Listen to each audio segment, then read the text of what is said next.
This is CX of M Radio, the voice of customer experience professionals.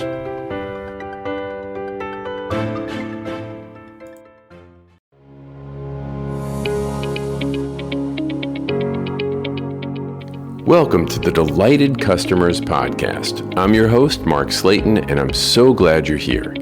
I empower leaders to turn indifferent customers into loyal fans. I talk to guests with a wide range of expertise who share meaningful insights and wisdom. We give you practical tips and proven frameworks and share ways to help you delight your customers. I've been doing some research on what's most important to business leaders, and I've heard three major themes. Number one, their employees are burned out and feel overwhelmed. Number two, they're concerned about customer retention.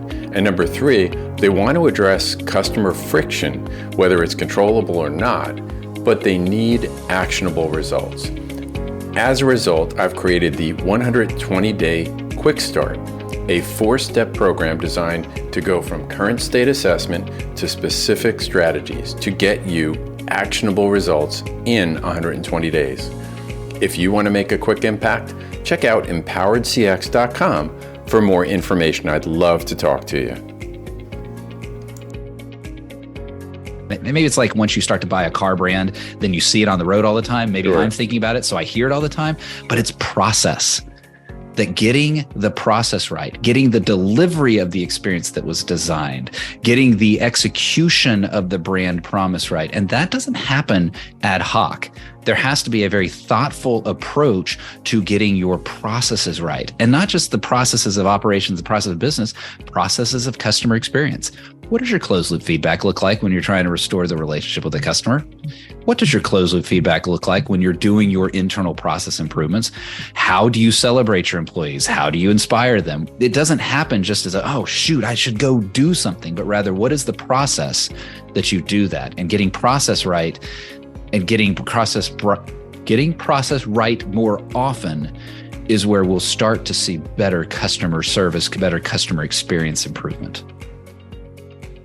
Well, it's so much fun to have a fellow podcaster and a fellow CX person on the Delighted Customers Podcast today. Today, my guest is Rick Denton, who is a fellow podcaster. As I mentioned, he is a podcaster of a podcast called CX Passport, which I've been fortunate enough to have been a guest on one of his shows.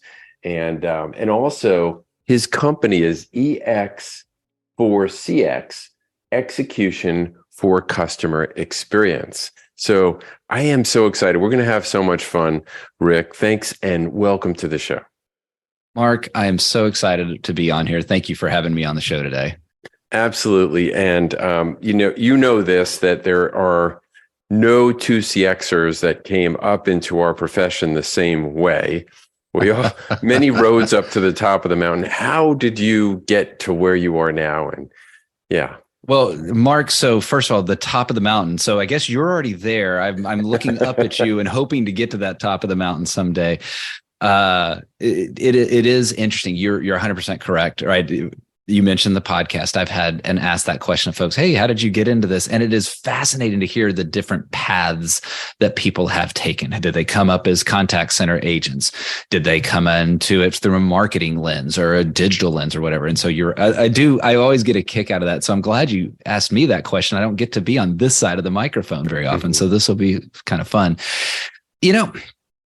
I will be very specific as to when I sort of made the mental conversion at one point, but when I look back, I think I've been doing customer experience almost my entire career. I just didn't know that I was doing customer experience. And that may be true of a lot of folks. I spent a lot of time in my career in the process improvement space, in the operational excellence space, even in the project management space. And I mean, there was actually a time that I was a coder right out of college. The company I worked for taught this poli-sci major how to code, got out of that pretty quickly. And they probably wanted me to get out of that as quickly as possible. But that process improvement, project management was really kind of the core of my career for a good portion of time. And then I was working for a company. And no names here, but I was working for a company that said, hey, we've heard of this Forrester thing. Why don't you, we've got a subscription. Why don't you go off to this conference? And it was one of their big CX conferences. And I mean, it was as if the road to Damascus and the lights came down on me, and my eyes were opened, and I realized this is what I want to do. And so that was the pivot moment where I was able to actually become, in my mind, a customer experience person and morph my career that direction. But what do I mean by how the process work brought me to that, and how I've been doing customer experience all my life? I'll give an example from an operational excellence project that we did.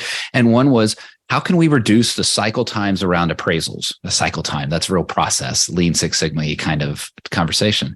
And we did that for the benefit of the company. It reduced so we could get more appraisals done. But then you look back and you realize, if you're a customer buying a home or looking for a mortgage or a home equity product, that's one of the biggest pain points, is waiting for that appraisal to get done. And that was the mental shift that I realized, what would be a lot more fun is, instead of trying to just focus on that inside out and helping the company improve, why not focus outside in, right? The classic book that sits there, actually right there behind my thumbs pointing at, outside in, and let the customer drive what is it that needs to be improved? Where can things grow from an experience perspective? So that was the pivot point where it happened. I just look back and realize, I think I've always had customer at the heart all the way throughout my career. Just didn't realize that that's what it was. Yeah. And tell us, like, what made you make the transition to go and to do your own thing? Oh, well, that was a little bit after the transition to customer experience, because I think going and doing my own thing would have been unwise at the beginning, when I was just learning to spell CX. Yeah. I made the transition as I had finished with another employer, and it was, we had just achieved this significant customer experience victory, similar kind of things, that we really improved the overall experience for the customer, both as measured in things like NPS, CSAT, and the like, but also in the business results. And we'd achieved what we wanted to achieve, and there was going to continue to be incremental growth that direction, but the culture was in place, the teams were marching forward, and there just wasn't the right next challenge.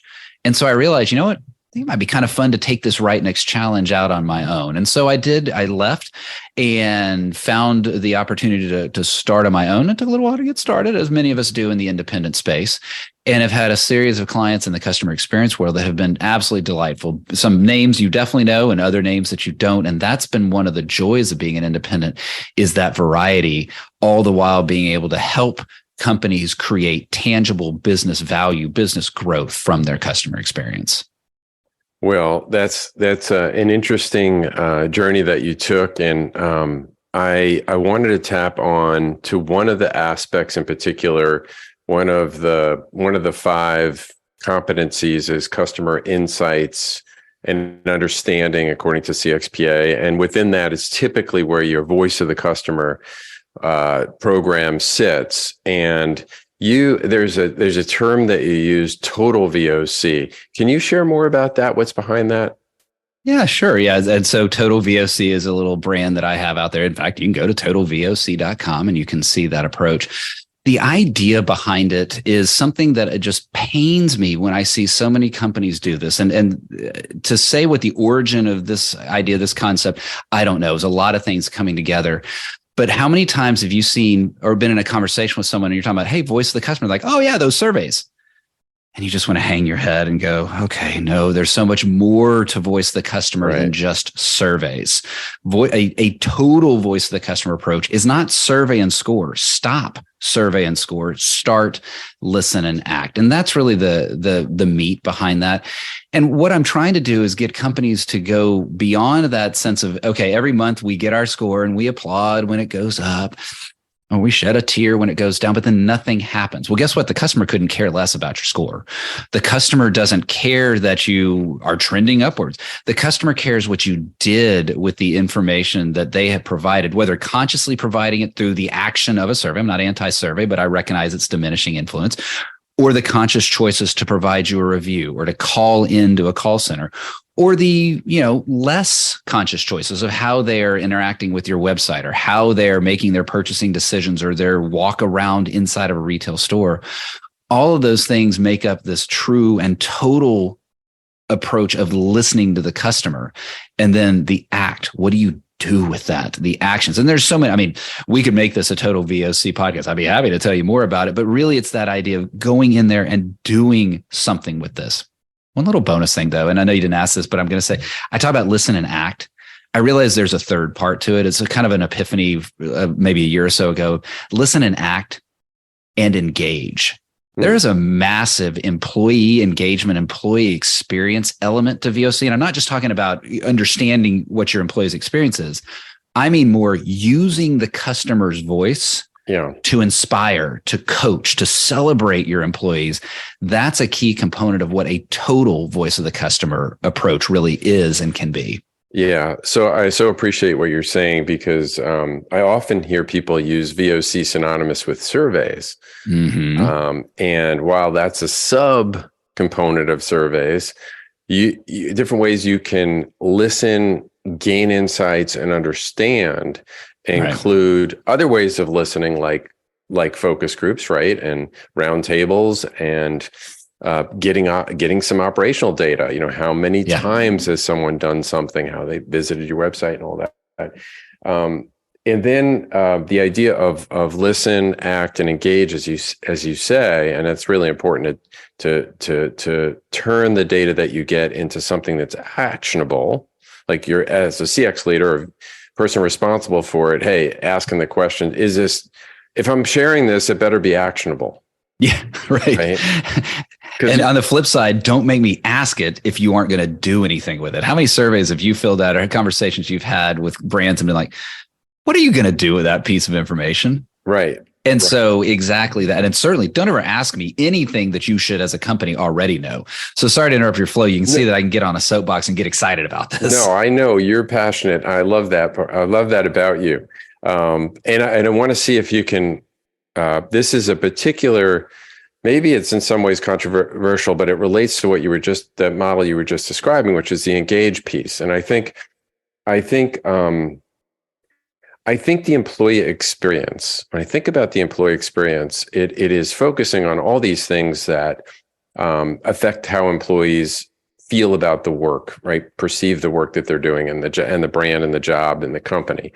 I think sort of the next level for the employee experience is employee engagement. And when I think about employee engagement and that self-actualization of the Maslow's hierarchy, and the top of the triangle is self-actualization, meaning, I need to get the basics. I need to, as an employee, I need to get my paycheck so I can pay my bills. And then I need to have a safe place to work. And then I need to whatever. But beyond that, then my why, as Simon Sinek says, my purpose for being here, what gets me from just showing up and doing the job to going above and beyond, giving you that discretionary effort, Rick, is connecting to the why. And it's got to somehow involve the output of where this all ends up, whether they're, doing accounting work and making sure that the beans are counted, financial work, marketing, operations, any of those things. At the end of the day, we're serving customers of some kind. Right. So to connect those dots that you're talking about between total voice of the customer and the employees engaging, that's that next level. What do you think? It really is. And oh my gosh, there's so many things that we could talk about in here. Where do we start? That idea of, let's start with the one where you're kind of alluding to the fact that certain roles don't even think of themselves as customer facing, right? Maybe the accounting, the interior technology role, not the exterior facing, but if you're just, if you're the network person inside the company, that's where total VOC really can come into play, in that you take those inspirational customer stories, or that inspirational customer feedback, or that inspirational customer picket, whatever the customer voice review, whatever that is, and you bring that into wider company visibility. I mentioned home equity. I worked for a financial services company, and specifically inside of their mortgage and home equity group. We're talking about mortgages and home equity, right? We're not talking about really, this isn't Disney travel, right? Not the most emotionally exciting things. I have been brought to tears. And I mean, I'm not like literal tears, watching the story being told of a customer who was able to adopt a 14-year-old child because of home equity. Someone who was able to afford life-saving cancer treatment that was alternative and was not available in insurance because of that. And yes, I was in a customer-facing role, but even those that weren't by those customer stories were then brought into a connectivity of this is why we do it. I keep the server and the network running so that our agents can talk to a customer so that when they need this treatment, they can get that product. All of that emotional connectivity helps elevate that employee experience, helps elevate that employee engagement. It's one area of an area where you really brought that in, and that idea of it doesn't matter your role, but by using voice of the customer and bringing that in, you can absolutely inspire an entire employee workforce. Right. And yet, with as far as we've come with these CX platforms, and now some of them are doing AI, and they've been doing text analytics. For those people who don't know, that's if a customer writes in a comment, or you can do it if they call into the call center and you're converting the voice to text. The system can convert that text into analytics and provide data, turn it into something that looks quantitative for you. But all these advances that we've made, and I'm missing a whole bunch in the profession, but yet still, I would say right now, as we're sitting here in 2023, there's four years ago, the customer satisfaction levels in almost every industry are higher than they are today. There has been almost an across the board, with few exceptions, across the board drop in CX. So why is it so bad? You know what? Why is it so bad? It's funny being on this side of the microphone, because I've asked guests that question too. And now I realize, I kind of feel the pressure of, well, how am I supposed to answer for 4 years or 10 years? Exactly. It's up to you, Rick. Fix it. So the reason that customer experience sucks is my fault. I'm sorry, everyone. Please don't use that as the clip. There you go. It's going out to the press right now. Oh my gosh. Look, there's a myriad of factors. One of them, I think, is, well, let's just start with lack of focus. Let's start there. There's another angle that I want to talk about. But I still, for some reason, and I'm so biased because I live inside the customer experience world, there is still this lack of faith, lack of belief, it's already been proven. So I can't talk about lack of proof or lack of data. I think it's just this lack of faith or belief that improving customer experience creates tangible business results. And you and I can get into a discussion around how do you do that, and why should you do that? It's so important for us as customer experience professionals to convince the chief financial officer and the like. There's an argument to be made, though, that we should have evolved well past that point by now. And I love what Nicholas Zeisler continues to say, and that is, and I'm stealing this directly from him, so all credit to Nick Z here, and is no one asks what the ROI of HR is. No one asks what the ROI of the finance department is. It just is. And that's where customer experience needs to get to. Okay, but we're not there. And so I think the reality is there is that lack of faith. There's a lack of belief. Well, why is that? And I think that's the second part of it. And it is, we have been willing to go after the shiny, the big, the ambitious, which is great. I'm not against that. I think the tools that are out there, the AI, I love some of the video voice of the customer capturing and experience management aspects that are out there. Absolutely love it. We have done that at the expense of the basics of the blocking and tackling. And I had a guest on, the episode's not released yet, but it will be released, where he talked about, it's great to have that touchdown, that long touchdown. But you know what is actually more successful is getting that first down, the basics and blocking and tackling of getting customer first downs.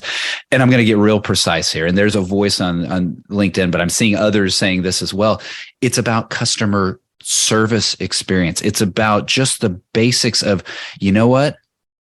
I shouldn't have to tell you that my package is lost. You should know my package is lost. You should have already delivered a new package to me and said, don't worry about that old package because we don't know where that one is. You shouldn't have me to call in to validate myself after waiting 40 minutes and for me to describe the problem to you. The basics of customer service have been ignored as we go after the shiny object. And it's those basics that I think it's a lot of why customer experience is just simply not where it should be. If we get the basics right, I think customers would find themselves okay that we didn't have the shiny quite ready just yet. And when you say that, and I agree, I really like the way you're thinking about it, the way you described it, and the way you got specific. When you say that, and my mind immediately goes to, why don't we get the basics right? And my mind immediately goes to ask the question, does senior leadership and do the the business unit leaders, are they talk about focus? So they have top of mind the journey, the client journey that their clients go through. And it could be a journey map, it could be something else, but are they thinking about where those pain points are today? Are they thinking about also where the opportunities are today to give extra value or to create value for their most valuable clients, customers? And if the answer to that question is it's a gut feel or it's intuitive, that may be why, I mean, I don't know what you think, but that may be why we're missing it. Is this goes back to Harley's book, Outside In. There's a certain humility and a discipline to saying, I need to keep understanding what's going on from the outside in, and understand my customer's journey and beyond. Be connected to that. What do you think? Well, and I think a lot of that ties to brand promise as well. And again, I'm Nick, if you're listening to this, I'm channeling you here very strongly. You can tell where some of my influences are. Yeah. Let's use an airline. Man, I don't want to use names, but let's just use a European discount airline. Okay. And their entire brand promise is about, look, you're not going to necessarily enjoy it while you're inside our metal tube, but we're going to get you there most of the time really, really cheaply. And some of those, the customer scores, pick your metric, are actually higher for this, in my mind, unpleasant experience, but it's because they're delivering on what they say their brand is. And so I think a lot of companies are missing the opportunity to do exactly what you're saying. And that is, what does the customer want in conjunction with what is our brand promise to that customer? So if the customer wants a luxury experience, but that's not what we offer, well, then let's just be really blooming clear about it. There's an airline in the US that says, you're the reason we fly. And I can tell you my experience sure doesn't feel like that. It feels like my wallet is the reason they fly, but not me, the human. And so getting that brand promise tied to what the experience is will help sort of at least match the perception on what customer service is. Now, that doesn't still get away from the fact of, what I really want is for you not to cancel my flight. What I really want is my baggage to arrive on time. And what I really want are some of the basics of customer experience. But aligning brand promise and being authentic with what we're saying. How many companies say, oh, we've got the customer at the center, and it's BS. Yeah. So if you don't want to have the customer at the center, fine. Just be honest about it. That's fine. Well, and tell me that you don't like me, and that's okay. And as CX professionals, we know that none of that happens by accident, right? It's got to be intentional, and there are frameworks, that the best companies have.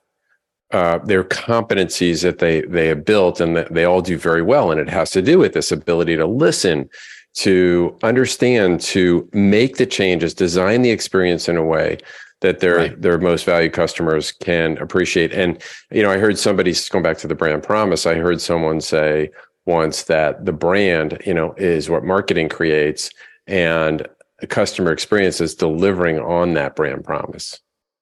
I love the use of the word delivering. And that's when we talk about what do I think is missing in customer experience, what do I think? I really think that from a pendulum perspective, what did I say that my career focused on, right? I talked about operations excellence. I talked about process. I talked about that inside out. I think in our need, and it was a very legitimate need, to stop being so inwardly focused and instead be outward focused, that outside in perspective, that I think we've forgotten that inside in part kind of matters too.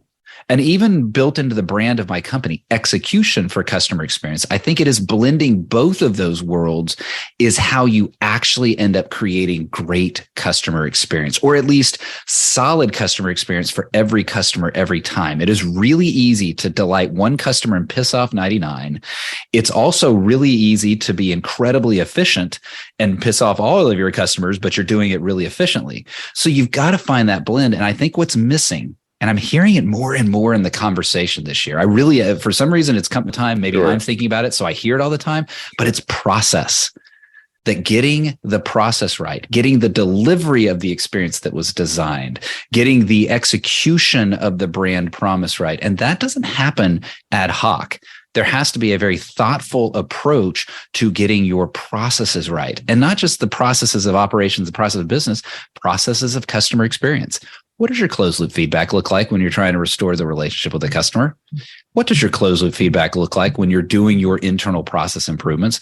How do you celebrate your employees? How do you inspire them? It doesn't happen just as oh, shoot, I should go do something, but rather what is the process that you do that? And getting process right and getting process right more often is where we'll start to see better customer service, better customer experience improvement. Yeah. So you're seeing, and there's a whole bunch of reasons why coming out of COVID, why processes may be deficient. And, think about employee and staffing issues, Sure. Think about supply shortages, and think about a whole bunch of other factors, hybrid work, all these things that go into it, and maybe even economic constraints on ways people have cut on systems and on staff that Right. affect the process. What I want to get your opinion on is an observation I made early on in my career, which was the folks I also worked. We both worked in banks. I worked for a financial institution, and I was cross enterprise. But one of the divisions, one of the areas was treasury management, and that's the part of the business that are all the suite of services that go to business clients. So merchant Right. services, wire management, a whole bunch of other things that are, if you're a business client, that go beyond just getting a loan, which is very important. That's bread and butter for a bank. But all these other services that you get, ACH, payroll, all these things. And the head of that was concerned because of how long it took, and how at that point, and this is going back over a decade, how paper intensive that process was. And so we did a survey of people were customers in that area. And it turns out we found out something very interesting. They were less concerned about what happened during that transition from their old bank to the new bank. At the beginning, the application process and all the forms they had to fill out, which was very labor intensive, because they expected it to be a one-time thing. Yeah. Where the burn was for them was 90 days out, where all the transition, the kind of wave was over, and all these things were supposed to be connected and working in the new bank. And there were some issues there. And by that point, the spotlight was off. Right. So going back to, I guess this leads me to say, yes, business process is important, but it should be, the word comes to mind, inspired, but it should be informed by what's most important to the customer's experience. Oh, 100%. Yeah. Oh my gosh. Yeah. It does not. I'm glad you're giving us the opportunity to clarify that, because who cares if you have a really optimized business process that the customer doesn't care about? That's a very true and almost too simple to say. And yet the reality is a lot of companies don't necessarily get that right, because they're looking for where is the biggest waste. And there could be value in that. Let me take a little time out here. And sometimes I think we get into these conversations and we treat them as binary, right? Well, right. It's got to be customer focused, or it's got to be operational efficiency focused. Not necessarily. It can be okay to say, you know what, I really do need to optimize this because it's inefficient. It just bugs the crap out of me internally. That's okay too. Yeah. And so, but using the customer to help inform, and I've been introduced to a concept, and it's not new, but Mary Drummond helped really cement it in my mind. And that is the idea of, is it worth it to the customer? And so we talked about that in the process world. We talked about non-value added activities. Would the customer be willing to pay for it? So we use those terms in the process world. Now we're just talking about it. Is it worth it to the customer in the customer world? And so using that approach of, okay, customer inform and tell me. There's one little quirk to it. And when you were talking about this, when you were saying, hey, the paper forms, the digital, I thought you were going a direction of then the customer was resisting going digital. That wasn't the story that you told, but I was thinking that. And it reminded me of a story, and her name's Katie Miller. She's the head of fan experience for the Orlando Magic. She told us, it was on the podcast probably a year and a half ago. And she talked about how they got all of this great customer insight, and the customer told them in no uncertain terms, and their customer in this context were season ticket holders, the repeat customers in there multiple times. Mm-hmm. We need healthier options. We've got to have healthier options. I'm in there 2 to 3 times a week in entertaining clients. Please get healthier options in our food service. And so Great. They immediately put them in, they popped them in, they listened to the customer and they acted. And guess what? No one bought the salads. Those salads sat there and just rotted. And so it's important to observe the customer's behavior, not just what they say they want, but actually what they do. And what it ended up being is the customer wanted the perception that there was a salad option there. But by golly, I'm still getting my nachos and my beer when I show up. And that idea of, even in the case that you were describing, the customer said, I do not want digital. But then if you introduce digital and they all swarmed that direction and ignored all of the paper, those behavior elements sometimes are more telling than what the customer is telling you. And that goes all the way back to the beginning of what we talked about. Total voice, the customer is listening across all of the suites. And sometimes it's what the customer says, but oftentimes it's what the customer does that really informs what are the decisions, what are the changes you should make as a business.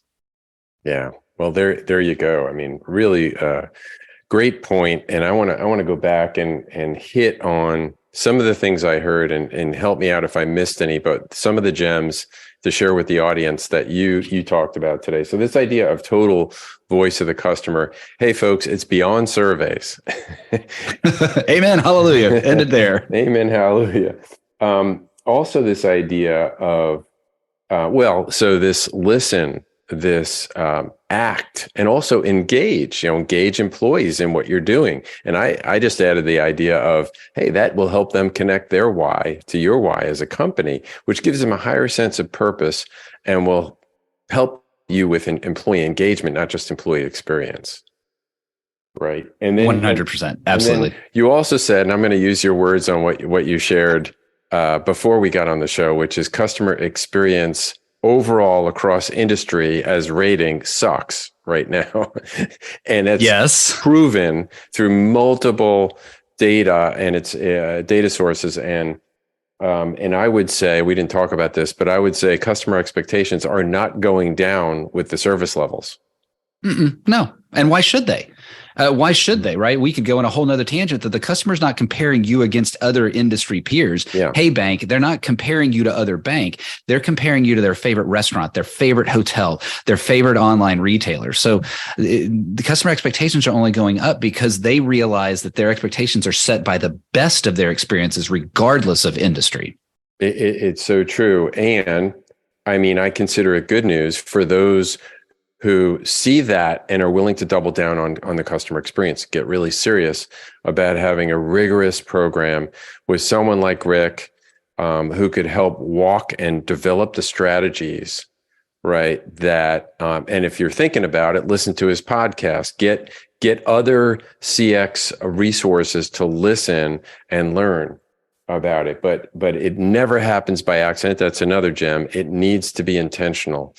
The other thing we talked about, this idea of an outside in approach, and Rick shared, not only is it outside in, but we do need to also focus on the in, because for a variety of reasons, the inside, the internal processes may have suffered, may have actually taken a step back. And we can't lose sight of that because they do affect, basic day-to-day interactions, for lack of a better word, that, they want to be wowed. They want you to, make them feel like a king or a queen, a special person. But at the same time, you got to get the basics right. And we've taken a step back. And so I just added to that. Yes. And let's prioritize by what really matters to the customers. And you added, if I could just do the summary here, you added what really matters to the customer.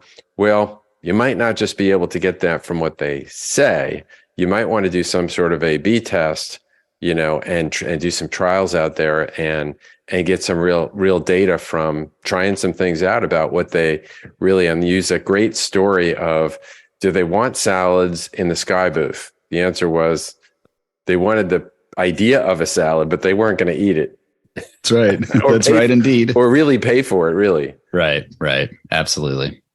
So that is great, and that kind of winds us down to the end of our time together here. It's been fascinating, fun.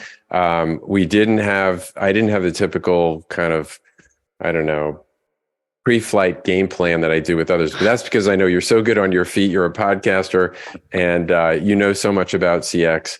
I would highly recommend that check out Rick. He's got a newsletter too. We didn't talk about that, but he's got a great podcast. Now, I'm not just saying that because I was a guest once. That's right. I know somebody that's going to be on this podcast or has already been on. But you could tell just by listening to his passion for serving businesses, serving for customers. It's so evident, Rick. I just want to ask you to share, two things. One, I'm going to ask for some contact information, but first, Rick, the one personal question I want to ask is if you could say some advice, some wisdom to yourself 20 years ago, 20-year younger self of Rick, what advice would you give him? Oh, this one comes right to mind. And who knows, you may ask me tomorrow and a different one comes. That's the problem with the creative process. Who knows what's going to percolate up? And that is, don't be afraid to say, let me check my words here. Don't be afraid to say that something isn't right when you know it's not right. And I'm not talking about moral stuff. I'm just talking about in the business world. When you're in a context and you're in a business, don't worry about the hierarchy. Don't worry about the leadership. If you think something is bunk, well, then by all means, let them know it's bunk and explain why. You don't have to be again, I'm going to check my words. You don't have to be a jerk about it, but be willing to be bold and say, that's not right, as opposed to just going along with it. I think I had less courage 20 years ago than I do now.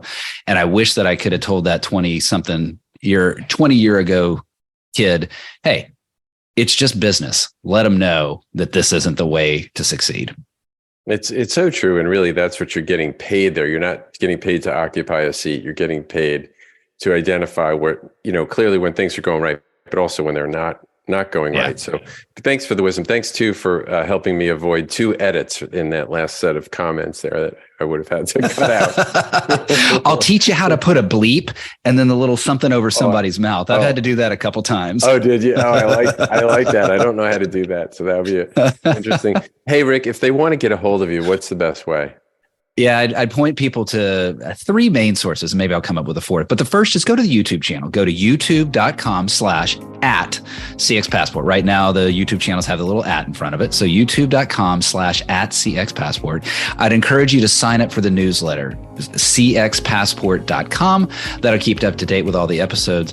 And then hit me on LinkedIn. There's all sorts of things that we can get into a conversation about. I love getting into conversations on LinkedIn. So follow me there, connect with me there. And I realized I said there was a 4th one. Head over to totalvoc.com. There's a downloadable maturity assessment that you can have a look at and just kind of gauge, all right, this is where I am on my total VOC journey. Perfect. Thank you so much, Rick. It's been so much fun. I hope I can convince you to come back at some point in the future. I think it was great. I had a blast, Mark. Thanks for having me on. Thanks for being on.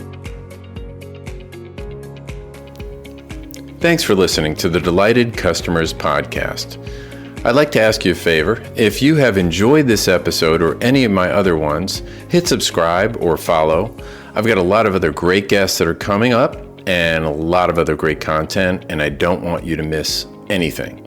You can find any links or references on the show in the show notes, and you can find those on my website at empoweredcx.com. Thanks for joining us for this session of CX of M Radio. Be sure to rate, review, and subscribe to the show, and visit cxofm.org for more resources.